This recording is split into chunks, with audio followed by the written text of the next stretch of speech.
എല്ലാവർക്കും പുതിയൊരു വീഡിയോയിലേക്ക് സ്വാഗതം. നമ്മുടെ വീട്ടിലേക്ക് ആവശ്യത്തിനുള്ള ചീര നമുക്ക് തന്നെ പാകി കിളിപ്പിച്ചാലോ? അത് എങ്ങനെയാണ് പാകുന്നതെന്ന് നമുക്കൊന്ന് നോക്കാം. ഞാൻ ചെയ്യുന്ന രീതിയാണ് ഇവിടെ പറയുന്നത്. നമുക്ക് മേൽമണ്ണ് എടുത്തിട്ട്, അല്ലെങ്കിൽ നമ്മുടെ പഴയ നമ്മൾ കൃഷി ചെയ്ത ഏതെങ്കിലും മണ്ണുണ്ടെങ്കിൽ അതെടുക്കാം. അതിൻ്റെ അകത്തോട്ട് കുമ്മായപ്പൊടിയും കൂടെ ചേർത്ത് 15 ദിവസം അത് ഇളക്കി യോജിപ്പിച്ച് ഇടണം. അതിനുശേഷം ഒന്നെങ്കിൽ കോഴിവളം ഉപയോഗിക്കാം. കോഴിവളം ഫ്രഷായിട്ടുള്ള കോഴിവളം ഉപയോഗിക്കാൻ പാടില്ല. പഴകിയ കോഴിവളം വേണം എടുക്കാനായിട്ട്. അല്ലെങ്കിൽ ചാണകപ്പൊടി നമുക്ക് എടുക്കാം. ഇത് രണ്ടും പകുതി പകുതി മിക്സ് ചെയ്ത് വേണമെങ്കിലും എടുക്കാം. അത് നല്ലതായിട്ട് ഇളക്കി യോജിപ്പിച്ചതിന് ശേഷം നമുക്ക് വിത്ത് പാകാം.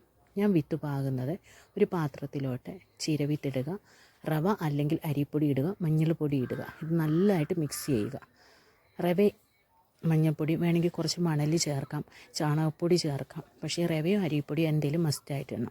എന്നിട്ട് നമുക്ക് പാകാം. പാകി കഴിഞ്ഞാൽ വെള്ളം തളിച്ച് കൊടുക്കണം. സൂര്യപ്രകാശമുള്ള സ്ഥലത്ത് വേണം നമുക്കിത് നടാനായിട്ട്. ഗ്രോ ബാഗിലൊക്കെയാണ് നടുന്നെങ്കിൽ നമുക്ക് സൂര്യപ്രകാശമുള്ള സ്ഥലത്ത് കൊണ്ട് വയ്ക്കാവുന്നതാണ്.